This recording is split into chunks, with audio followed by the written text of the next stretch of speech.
আসসালামু আলাইকুম। পঞ্চম শ্রেণীর প্রিয় শিক্ষার্থীরা, তোমাদের গণিত নতুন বই ২০২৬-এর আজকে ৩৭ নম্বর পৃষ্ঠার সমাধান দেখব। তো এখানে দেখো দেওয়া আছে, আমাদের কি দেওয়া আছে? আচ্ছা, কোন কোন সংখ্যা ৩ দ্বারা বিভাজ্য এটা আমরা শিখব, ঠিক আছে? এখানে দেখো, চতুর্থ শ্রেণীতে আমরা ২, ৫ এবং ১০ দ্বারা বিভাজিত নির্ণয় করতে শিখেছি। তো চলো এবার হচ্ছে ৩ দ্বারা বিভাজিত নির্ণয় করি। আচ্ছা, আমরা গুণিতক ও গুণনীয়ক নির্ণয় করতে শিখেছি। আমাদেরকে কেন বিভাজ্যতা নির্ণয় শিখতে হবে? এটা হচ্ছে প্রশ্ন, মানে মেয়েটি বলতেছে। তো বিভাজিতর ধারণা ব্যবহার করে আমরা সহজেই কোনো সংখ্যা গুণনীয়ক বের করতে পারি।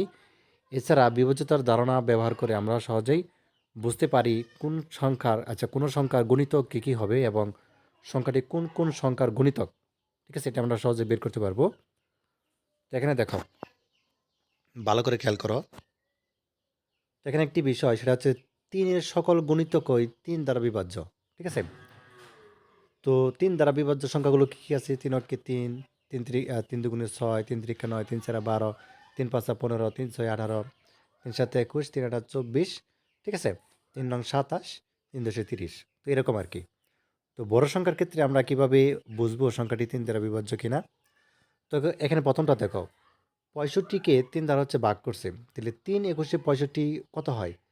৬৩ হয়, তাই না? তাহলে অবশিষ্ট কিন্তু ২ থাকে। তাহলে ৩ দ্বারা কি বিভাজ্য হয়েছে এটা? না, এজন্য না লেখা হয়েছে। অঙ্কগুলোর যোগফল কীরকম? এই ৬৫, এখানে ৬ আর হচ্ছে তুমি ৫ যোগ করবে। এই ৬৫-র মধ্যে ৬ এবং ৫ যদি যোগ করো তাহলে ১১ আসে। এটা কিন্তু যোগফল। আর ৩ দ্বারা কি এটা বিভাজ্য? না, ঠিক আছে? আচ্ছা, তারপরেরটা দেখো। তো এখানে আমাদেরকে বলছে ১২০ আছে, তাই না? ১২০ আছে। তো ৩ দিয়ে যদি আমরা এটা করি, ৩ চল্লিশে কিন্তু ১২০ হয়। অবশিষ্ট শূন্য থাকে। এটা কিন্তু ৩ দ্বারা বিভাজ্য গিয়েছে। মানে ৩ চল্লিশে ৪০ কে ৪০, ৪০ দ্বিগুণে ৮০, ৩ চল্লিশে ১২০। তার মানে এখানে হে লাগবা, এখানে হে লাগবা, ঠিক আছে? এখানে হে লাগবা। তাহলে এই যে ১২০ এখানে হচ্ছে তুমি যোগ করবা। কী কী যোগ করবা? দেখো, তুমি হচ্ছে যোগ করবা যেটা। আচ্ছা, এখানে হে লিখবা প্রথমে। এই যে ১২০ আছে না, এটা হচ্ছে যোগ করবা। যোগ করলে এখানে কত আসবে? ১, তারপরে ২, তারপরে ০। এটা যোগ করলে ৩ আসতেছে। তার মানে ৩ কিন্তু বিভাজ্য, মানে ৩ কে ৩ যাচ্ছে, এই যে ৩, ঠিক আছে? তো এটা কি ৩ দ্বারা বিভাজ্য? হ্যাঁ, এটাও ৩ দ্বারা বিভাজ্য। এখানে হ্যাঁ লিখবা। আচ্ছা, এরপরেরটা দেখো, এটা হচ্ছে ৩ দ্বারা বিভাজ্য, অর্থাৎ ৩ ১৪৪-এ ৪৩২ হয়। হ্যাঁ, এটাও এখানেও হ্যাঁ লিখবা, এখানেও হ্যাঁ লিখবা। আচ্ছা, এখানে ৪, ৩ এবং ২ যোগ করলে কত হয়? ৭, ৮, ৯ হয়, তাই না? ৩ দ্বারা বিভাজ্য যে ৯ হয়। এখানেও হ্যাঁ লিখবা, এখানেও হ্যাঁ লিখে দেবা, হ্যাঁ, ঠিক আছে? আচ্ছা, তাহলে এটুকু আমাদের শেষ।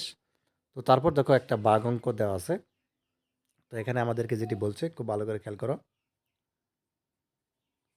তো এটা যদি আমরা করি, দেখো, তো এখানে যে সংখ্যা হচ্ছে আমাদের, এখানে একটা বক্স দেওয়া আছে, দেখো, ভিন্ন উপায়ে ৩ দ্বারা বিভাজিত সম্পর্কে চিন্তা করি।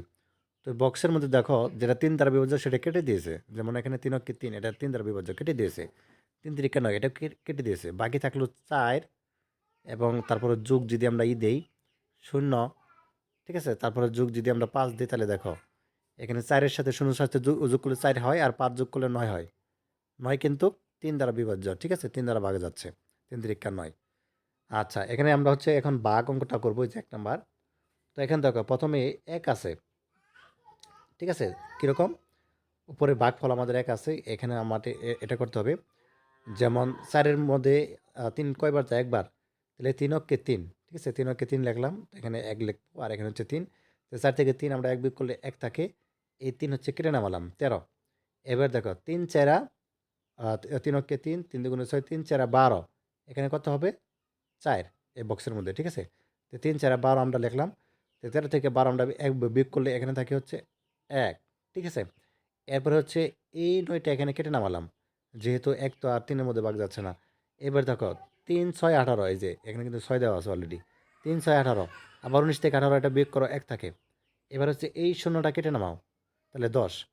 তাহলে দেখো, ৩ তিরিক্কা ৯, এখানে কত হবে? ৯, ৩ তিরিক্কা ৯, ঠিক আছে? এখন ১০ থেকে হচ্ছে ৯, এটা বিয়োগ করলে আমাদের থাকে ১। এই ৫ যদি আমরা এখানে কেটে নামাই, হবে কত? ১৫।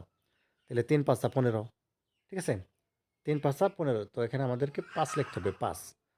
ঠিক আছে? তো এই বক্সের মধ্যে ৪ লিখবা, এটার মধ্যে হচ্ছে তুমি লিখবা ৫, আর এই বক্সের মধ্যে ১ লিখবা, আর এটার মধ্যে হচ্ছে ৯ লিখবা। ঠিক আছে? এ তো আমাদের অঙ্কটা শেষ। ঠিক আছে? তো এই ছিল তোমাদের ৩৭ নাম্বার পৃষ্ঠার সমাধান। আশা করি পেয়ে গেছো। ধন্যবাদ সবাইকে। এভাবেই করতে হবে। আল্লাহ হাফেজ।